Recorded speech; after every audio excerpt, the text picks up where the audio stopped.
Last Friday, January 20th, 2017, I had flown home to St. Louis to celebrate the life of this amazing lady, my grandma, Carrie Louise Loberg. As I said at her funeral, I would not be the same woman standing before you today had she not been in my life. As many grandmas across the country do, she meant so much to my family.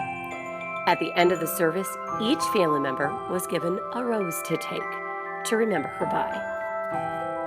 I knew instantly I wanted to preserve it in a special way, and the most beautiful way I could think of came by way of my favorite movie, Beauty and the Beast. The process was much more simple than I thought it would be. All it took was my flower, a glass dome with a wood base, special flower drying crystals from my local craft store, E6000 glue, scissors, and a drill.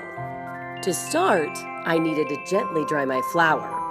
Using the flower drying crystals allowed me to quickly dry my rose while keeping its shape intact.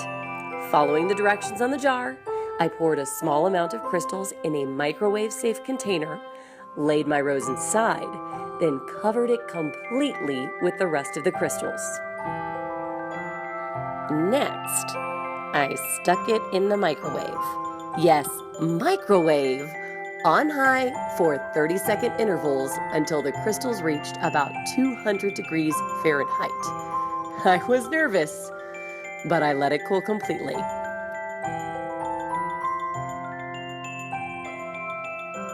Once it was cool, I gently took my now dried rose out of the crystals. To get it to stand in the jar, I first measured how long the rose needed to be so it wouldn't hit the top of the glass dome. I took my scissors and cut away the extra stem.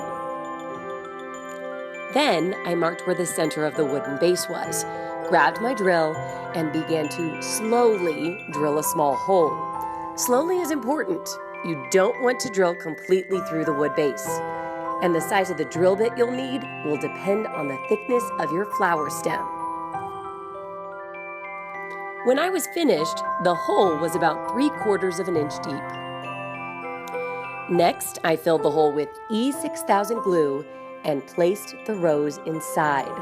I wiped off the extra glue and used a couple of drill bits to make sure my rose stayed standing up straight. I let that dry overnight, then carefully placed the glass dome on top to finish my tribute to my grandma. It turned out perfect, and I can't think of a better way I could have honored her. If you'd like to make something similar, all of these steps will be on 9news.com/fixthis.